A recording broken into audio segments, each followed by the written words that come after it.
Assalamualaikum warahmatullahi wabarakatuh. Anak-anak, ketemu lagi dengan Bu Tutik di sini.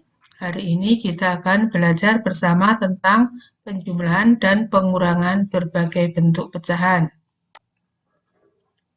Sebelumnya kita ulas dulu sebentar penjumlahan dan pengurangan pada bilangan persen. Contohnya ini 27% ditambah 128%. Kita bisa menghitungnya dengan cara bersusun. Hasilnya 155, berarti nanti ditulis di sini 155%. Berikutnya 231% ditambah 49%. Kita tulis di orek-orekan. Hasilnya 280, maka kita tulis di sini 280%. Yang ini tuh orek-orekan loh ya. Kamu bisa orek-orekannya di kertas lain. 77% dikurangi 59%, hasilnya 18. Ini berarti kita tulis di sini 18%. 53% ditambah 68%, kita hitung dulu.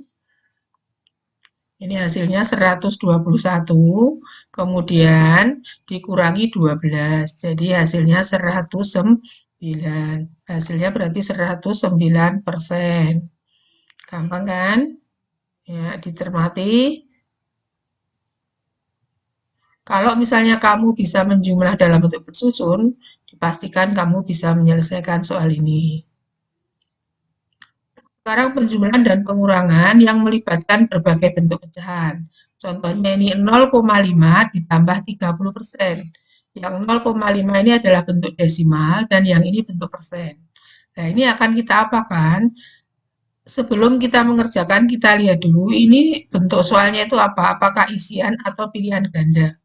Kalau misalnya soal itu berupa pilihan ganda, maka sesuaikan dengan optionnya. Option itu jawabannya. Kalau jawabannya itu dalam desimal, maka jadikan desimal semua.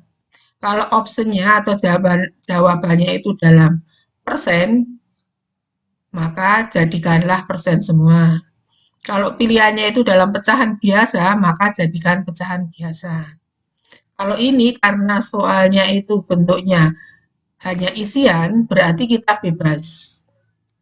Yang penting sama. Ya, bebas artinya boleh dalam desimal, boleh dalam pecahan biasa, boleh dalam persen. Ya, supaya lebih mudah, karena ini soal penjumlahan ini lebih mudah dalam bentuk desimal ini ya. Jadi 0,5-nya kalau ini udah desimal ini tetap. Terus ditambah 30%-nya yang kita rubah dalam desimal menjadi 0,3.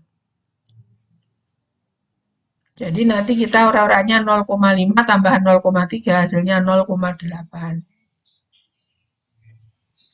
Apa boleh Bu misalnya ini dirubah dalam persen? Boleh. Boleh yang 0,5-nya berarti yang dirubah menjadi 50% ditambah 30%, berarti nanti hasilnya menjadi misalnya ini ya yang 50%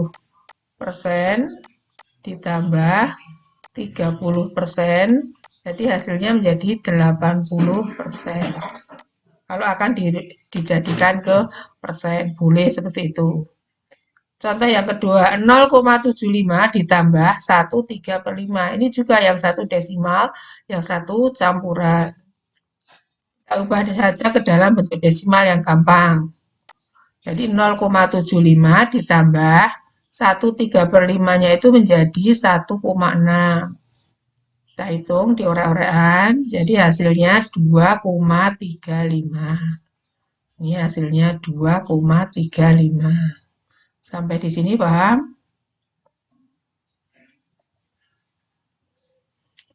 Lihat contoh berikutnya. Ini melibatkan 3 suku.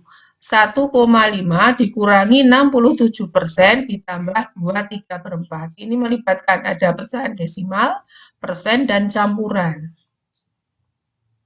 Ya, kita ubah dalam bentuk pecahan desimal aja yang gampang. Kalau ini bisa ya. 1,5 tetap. 67% itu menjadi 0,67. 2/3/4 jadi 2,75. Terus kita nulis di orek-orekan 1,5 dikurangi 0,67 ini hasilnya.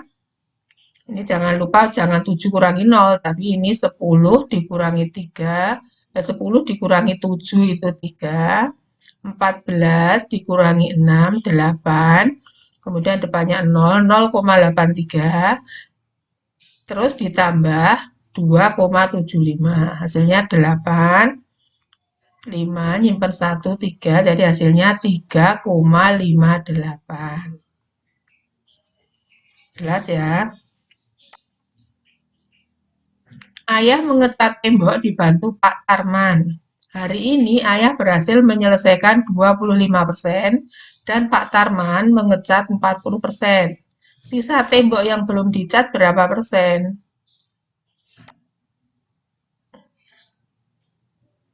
Sisa tembok yang belum dicat berarti keseluruhannya itu dinyatakan dalam 100%, dikurangi yang sudah dicat 25% dan 40%. Jadi 100% dikurangi 25 tambah 40 itu 65%, jadi hasilnya 35%. Jadi yang belum dicat 35%. Bi Inah, Bi Ijah, dan Bi Surti bekerja sama membuat emping dari biji melinjo. Hari ini Bi Inah berhasil membuat emping 20%, Bi Ijah 0,35, dan Bi Surti 25%. Emping yang telah berhasil mereka buat titik-titik persen dalam persen. Berarti kalau ada yang belum persen, dijadikan persen. Ini kan berarti tinggal jumlah semua ya.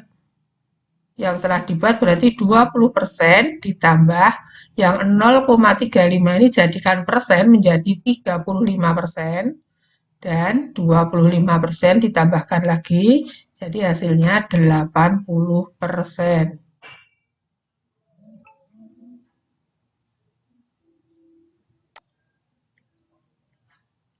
Ibu menggunakan 10% dari gajinya untuk biaya asuransi, 15% ditabung, dan 1/5 untuk biaya pendidikan. Sisanya untuk biaya hidup. Berapa persen dari gajinya yang dipakai untuk biaya hidup? Yang ditanyakan berapa persen ya, berarti nanti dalam persen. Untuk biaya hidup berarti total semuanya 100% dikurangi. Untuk asuransi tadi 10%, ditabung 15%, biaya pendidikan 1/5. 1/5 itu kalau dinyatakan dalam persen itu, kan bisa nggak ini ngitungnya? 1/5.